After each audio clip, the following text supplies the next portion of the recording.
성도 여러분, 겸손이란 단어를 들으면 어떤 생각이 드십니까? 어떤 분들은 이 겸손이란 말을 들으면 그래, 겸손해야지라고 고개를 끄덕이실 것입니다. 그런데 또 어떤 분들은 속으로 이렇게 생각할 수도 있습니다. 겸손, 그 말은 많이 들었는데 겸손하기란 참으로 어려운 거야. 혹은 겸손하라니까 또 나만 참고 넘어가라는 것인가? 이런 생각이 들 수 있습니다. 사실 작년이 되면요, 겸손이란 말은 더 복잡하게 다가오게 됩니다. 젊을 때는 그냥 겸손이 예의나 성격처럼 느껴질 때도 있지만 인생을 살아가다 보니 겸손은 예의 정도가 아니라 삶 전체를 흔드는 문제가 되어버립니다. 성도 여러분, 우리가 오래 살면 살수록 어떤 것을 자주 만나게 됩니까? 내가 어쩔 수 없는 상황을 마주하게 됩니다. 몸이 예전과 같지 않습니다. 예전에는 하룻밤만 자면 괜찮겠지라고 했는데 어떻습니까? 하룻밤 자고 나면 그렇지가 않죠. 괜찮지가 않습니다. 아침에 일어나면서 제일 먼저 하는 것이 무엇입니까? 기도하기 전에 몸이 어디가 아픈지 점검할 때도 있습니다. 오늘은 무릎이구나. 오늘은 허리이구나. 경제도 마음대로 안 되고 내가 원하는 만큼 굴러가지 않을 때도 있습니다. 자녀도 내가 말하면 되겠지라고 했는데 어느 순간부터 내가 말하면 더는 안 되는 때가 다가오게 됩니다. 은퇴를 앞두거나 또는 은퇴를 하고 나면 갑자기 내 자리에서 내려와 역할이 줄어들면서 허전함이 밀려올 때가 너무나도 많습니다. 내가 이렇게 바빠야 정상인데 왜 이렇게 시간이 많이 남지? 라는 마음이 들기도 할 것입니다. 그때 우리 마음에서 자연스럽게 올라오는 감정이 무엇일까요? 조급함, 불안, 억울함입니다. 그리고 은근히 이런 마음이 생깁니다. 내가 그래도 여기까지 왔는데 왜 내 인생이 이렇게 되지? 내가 책임지고 버텨왔는데 왜 이제는 감당이 되지 않지? 성도 여러분, 오늘 말씀은 겸손을 착한 사람이 되자라는 말로 끝내려고 하는 것이 아닙니다. 겸손은 성도가 품어야 할 성품 맞습니다. 그런데 성경이 말하는 겸손은 단지 좋은 성품 하나 이것이 아닙니다. 겸손은 신앙의 기초 체력이고 더 깊이 말하면 하나님과 나 사이의 질서를 바로 세우는 능력입니다. 신학적으로 말하면 겸손은 아주 단순합니다. 창조주와 피조물의 자리를 바로 놓는 것입니다. 하나님은 하나님이시고 나는 사람입니다.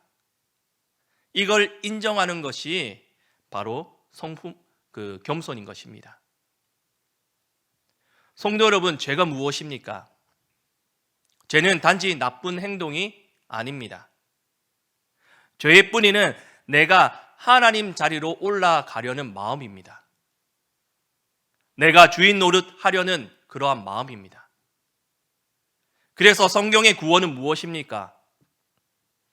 하나님이 다시 주인 되시고 내가 내 자리로 돌아오는 것입니다.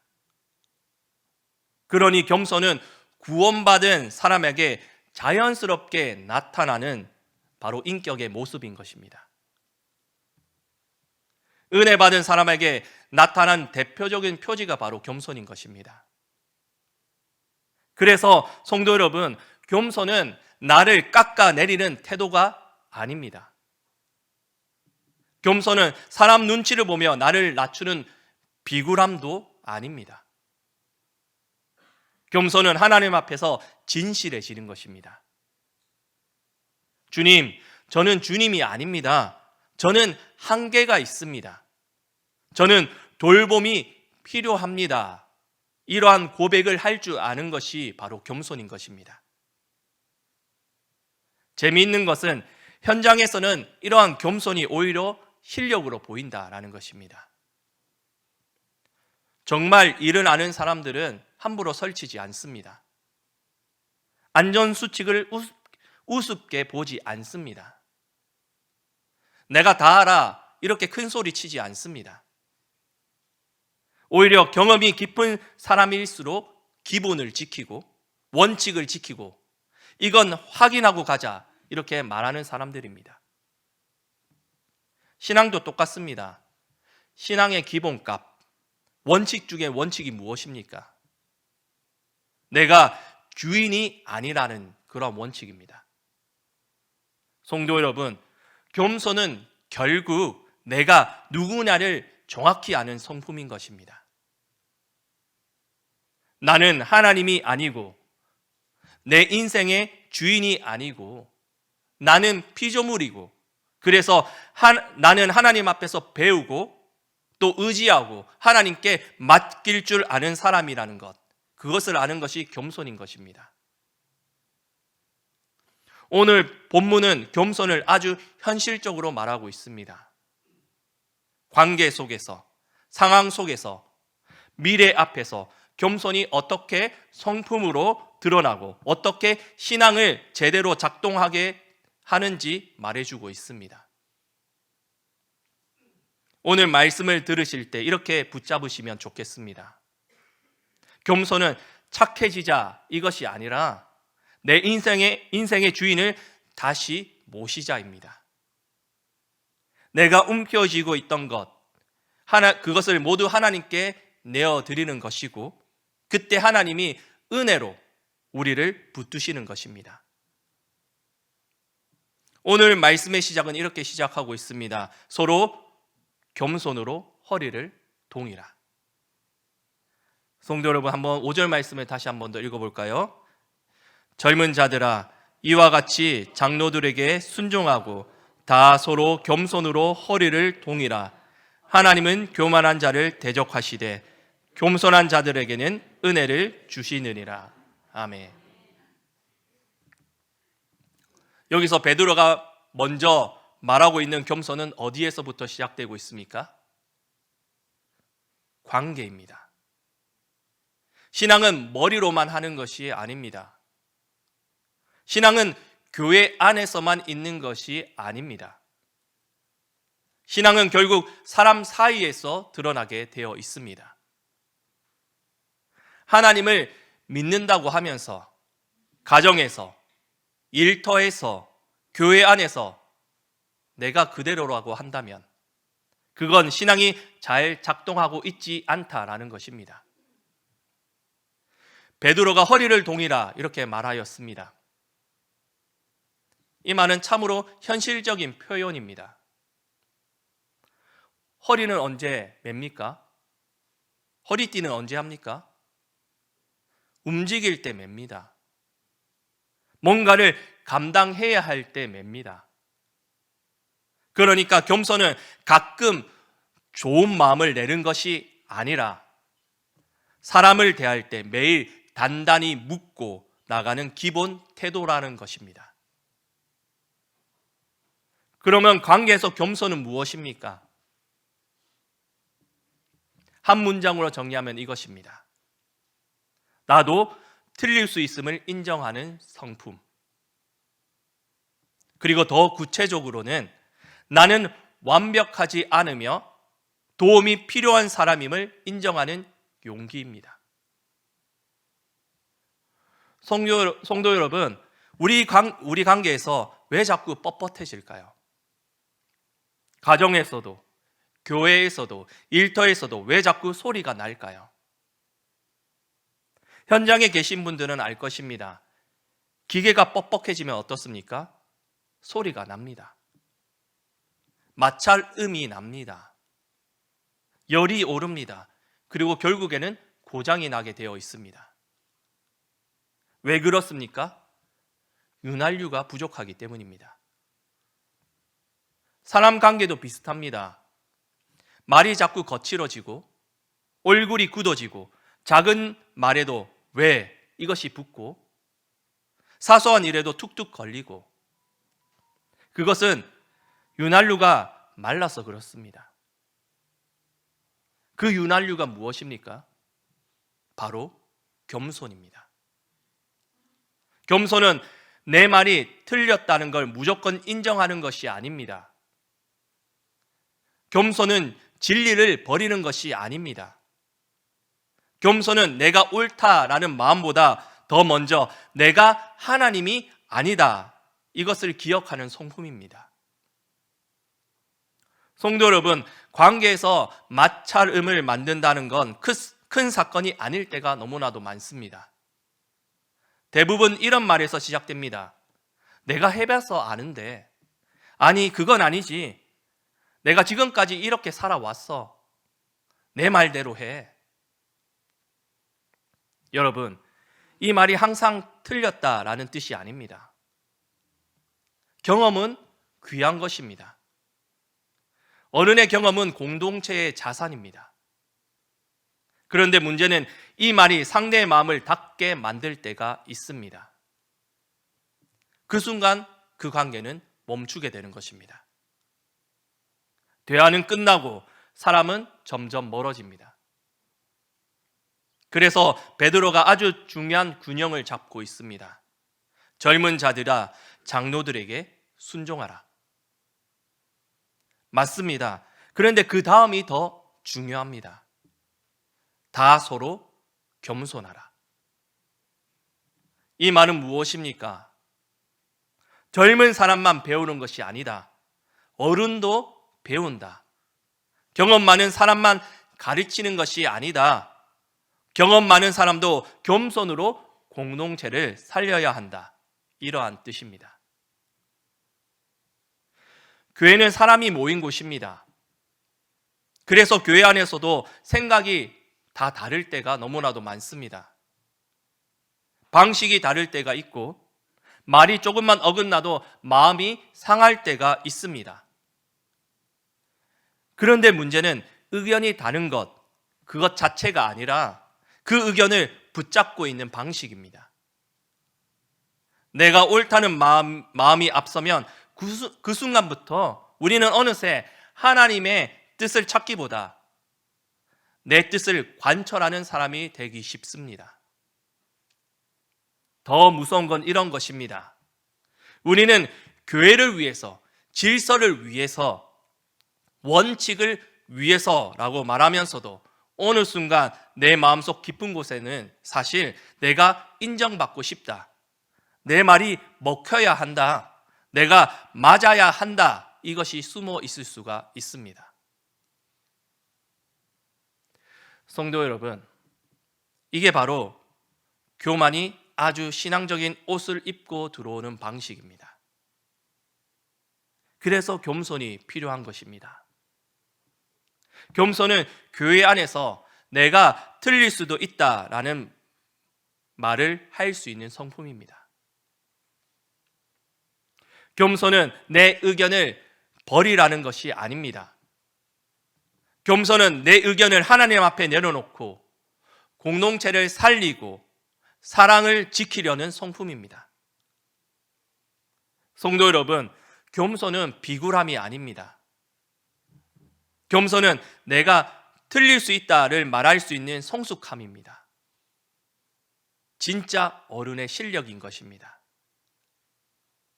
가정에서 겸손은 이러한 모습으로 나타납니다. 남편이든 아내든 부모든 자녀든 한마디가 달라집니다. 내가 너무 단정했네. 내가 너무 좀 심했네. 미안하네. 당신 말도 맞다. 내가 조금 더 들어볼게. 내가 몰랐네. 조금 더 설명 좀 해줄래? 성도 여러분, 이 말이 쉬운 것 같지만 사실 아주 어려운 말입니다. 왜냐하면 이 말은 내 자존심을 내려놓아야만 나오는 말이기 때문입니다. 그런데 바로 그 내려놓음이 겸손인 것입니다. 그리고 성경은 관계의 겸손을 단순히 도덕적으로만 말하고 있지 않습니다. 오늘 본문은 아주 단호합니다.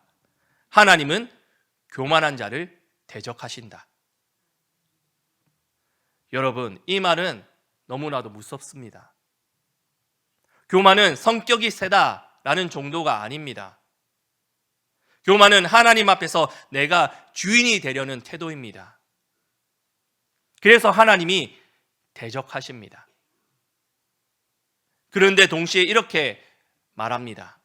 겸손한 자에게 은혜를 주신다. 성도 여러분, 이것이 복음입니다. 겸손은 우리가 점수를 따려고 하는 행위가 아닙니다. 겸손은 은혜가 흐르는 통로입니다. 겸손은 내가 나를 낮춰서 손해보는 것이 아니라 하나님이 역사하실 자리를 내어 드리는 것입니다. 관계에서도 마찬가지입니다. 내가 끝까지 내가 옳다 이것을 붙잡게 된다면 관계는 이길 수 있어도 사랑은 잃습니다. 하지만 내가 겸손으로 허리를 동이고 나도 틀릴 수 있다라는 성품으로 상대를 대한다면 하나님이 그 관계 안에서 은혜를 베풀어 주십니다. 마찰이 줄어들게 됩니다. 소리가 줄어들게 됩니다. 마음이 풀어집니다. 회복이 시작됩니다. 성도 여러분, 오늘 우리에게 필요한 첫 번째 겸손 훈련은 거창한 것이 아닙니다. 오늘 집에 가셔서, 오늘 교회에서, 오늘 누군가와 대화할 때 딱 한 가지입니다. 내가 틀릴 수도 있다. 이 한 문장을 우리 마음속에 붙잡아야 합니다. 그리고 가능하면 이렇게 말해 보시기 바랍니다. 내가 좀 급했네. 내가 조금 더 들어볼게. 미안하네. 고맙네. 이 말 한마디가 겸손의 윤활유인 것입니다.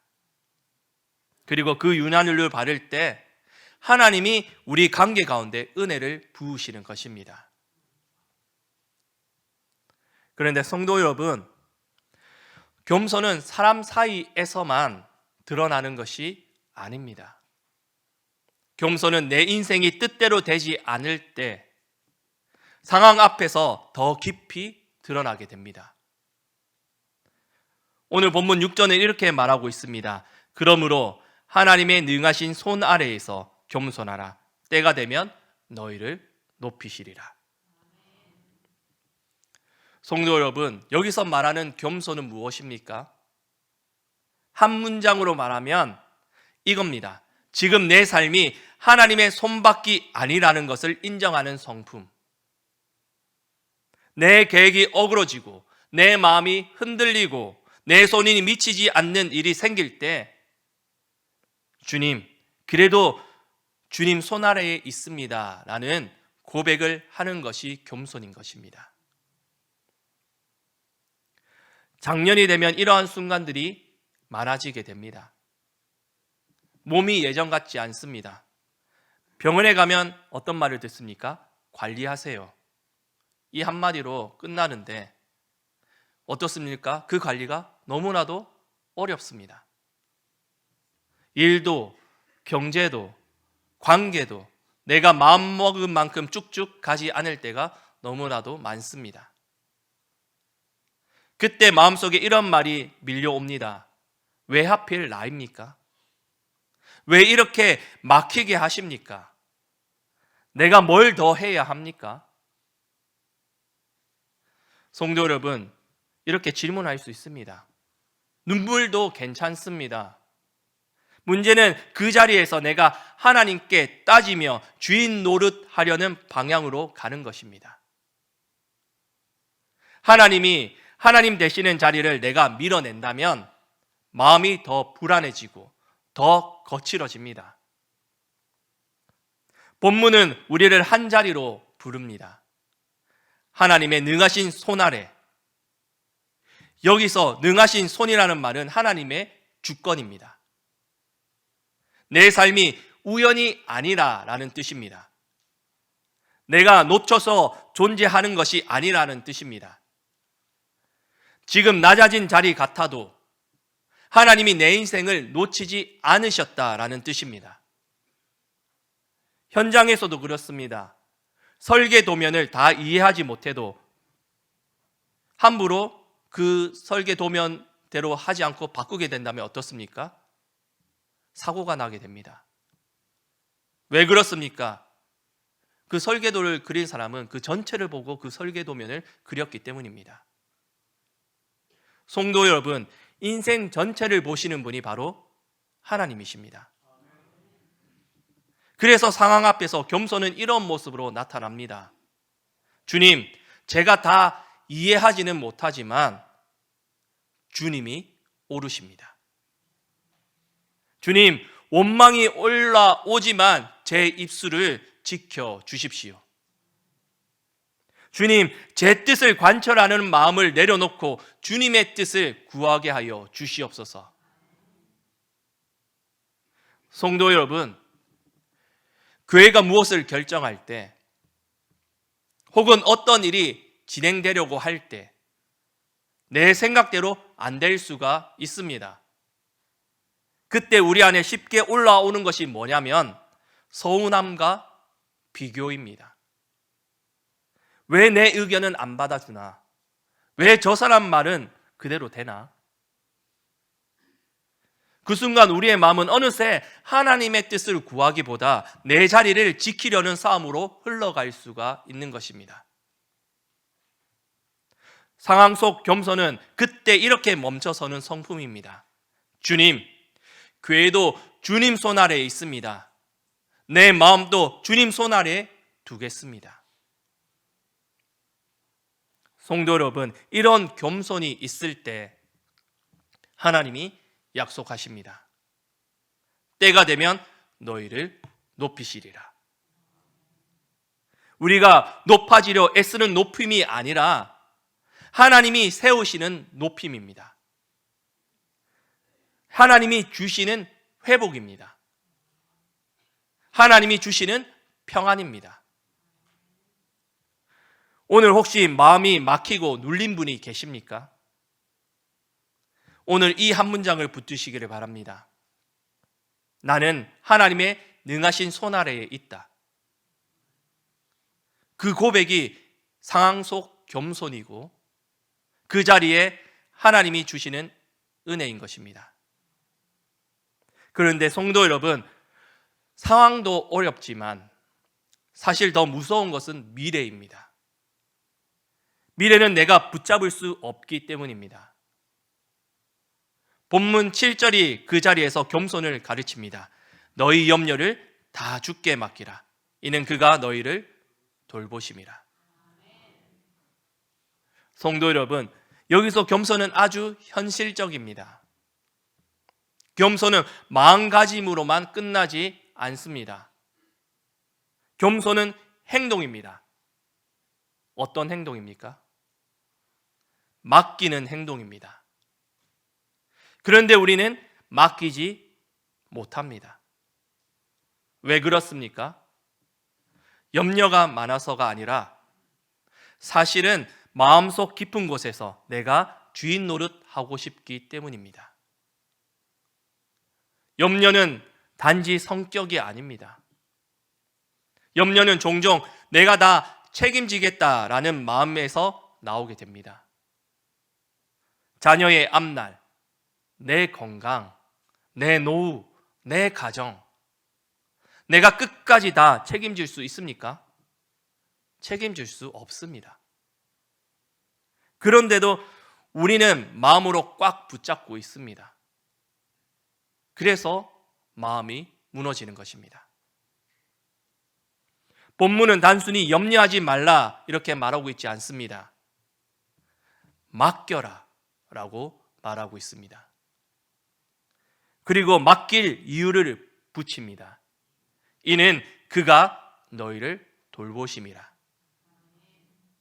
성도 여러분, 우리가 맡기는 근거는 내 능력이 아닙니다. 하나님의 성품입니다. 하나님은 돌보시는 분이십니다. 특별히 은퇴하신 성도님들, 혹은 예전과 같지 않은 몸으로 살고 있는 성도님들, 이제는 내가 못한다라는 사실이 마음을 무겁게 할 때가 있습니다. 그때 이 복음을 붙드시기를 바랍니다. 원래부터 내가 나를 먹여 살린 것이 아닙니다. 원래부터 내가 나를 지킨 것이 아닙니다. 하나님이 먹이셨고 하나님이 지키셨습니다. 그러니 겸손하시기 바랍니다. 이제는 내가 아니라 주님입니다. 손에서 힘을 빼고 이렇게 기도하시기 바랍니다. 하나님, 저는 못합니다. 하나님이 맡아 주십시오. 그리고 교회 공동체도 마찬가지입니다. 성도 여러분, 교회를 하다 보면 각자 맡은 책임이 있고 마음이 쓰이고 내가 안 하면 안 된다라는 생각이 들 때가 있습니다. 그런데 그 마음이 깊어지면 어느새 교회를 위한다라는 말 안에 내가 주인처럼 다 짊어지려는 염려가 숨어 있습니다. 성도 여러분, 여기서 맡긴다라는 말은 봉사를 내려놓고 손을 떼라는 뜻이 아닙니다. 맡긴다라는 것은 내가 감당할 몫은 충성으로 감당하되 결과와 평가와 내 마음의 불안까지는 내가 주인처럼 움켜쥐지 말고 주님께 올려드리라 라는 뜻입니다. 내가 할 일을 안 하는 것이 아니라 내가 하나님 자리까지 하려는 걸 내려놓음의 맡김입니다. 그래서 미래에 대한 겸손은 이렇게 기도하는 데서 나타납니다. 주님, 교회는 주님의 교회입니다. 제가 맡은 자리에서 신실하게 순종하게 하시고 제가 감당할 수 없는 문제는 주님께 맡기게 하여 주시옵소서. 내가 짊어질 몫과 주님께 맡길 몫을 분별하게 하소서. 이렇게 맡길 때 우리는 더 가벼워지고 더 오래 가는 것입니다. 성도 여러분, 맡기는 것이 무책임이 아닙니다. 맡기는 것은 순종을 멈추는 것이 아니라 염려를 내려놓고 더 건강하게 순종하는 것입니다. 그게 믿음이고 그것이 겸손입니다. 말씀을 정리하겠습니다. 겸손은 단지 좋은 태도가 아니라 성도가 반드시 품어야 할 그리스도의 성품입니다. 그리고 이 성품은 머릿속 개념으로만 남아있지 않습니다. 삶에서 분명하게 드러나게 됩니다. 관계에서는 나도 틀릴 수 있다라는 성품으로, 상황에서는 나는 하나님의 손 아래에 있다라는 성품으로, 미래에서는 염려를 맡긴다라는 성품으로 나타납니다. 그리고 하나님은 분명하게 말씀하십니다. 교만한 자를 대적하시되 겸손한 자에게 은혜를 주신다. 성도 여러분, 이 말씀은 우리를 눌려버리려는 그런 말이 아니라 우리를 은혜로 부르시는 말씀입니다. 내가 주인 되려는 마음을 내려놓을 때 하나님이 은혜로 우리를 붙드신다라는 뜻입니다. 내가 쥐고 있는 그것을 놓을 때 하나님이 그 손을 대신 잡아주신다라는 것입니다. 성도 여러분, 내 손에 힘을 꽉 쥐고 있으면 하나님이 잡을 수 없습니다. 오늘 그 힘을 빼시기를 바랍니다. 내가 주인 되려는 마음을 내려놓으시기를 바랍니다. 그리고 그 빈자리를 하나님께 내어드리시기를 바랍니다. 하나님께서 은혜로 채워주실 것입니다. 이제 말씀을 들었으니 마음으로만 끝내지 않고 기도로 옮겼으면 좋겠습니다. 겸손은 결국 기도에서 가장 분명하게 드러납니다. 내가 할 수 있는 것과 할 수 없는 것을 분별하고 할 수 없는 것은 주님께 맡기는 기도가 겸손한 기도입니다. 잠시 눈을 감으시고 각자 마음에 붙잡고 있는 염려 하나를 떠올려 보시기 바랍니다. 자녀의 문제일 수도 있고 건강의 문제일 수도 있고 경제일 수도 있고 관계일 수도 있습니다. 그 염려 하나를 오늘 주님 손에 올려드리시기 바랍니다. 그리고 이 한 문장으로 주님께 함께 고백하기 원합니다. 주님, 저는 못합니다. 주님이 맡아 주십시오. 주님이 우리를 돌보십니다. 그 약속 안에서 오늘 우리의 마음이 조금씩 가벼워지고 가정이 조금 부드러워지고 교회가 조금 더 건강해지기 바랍니다.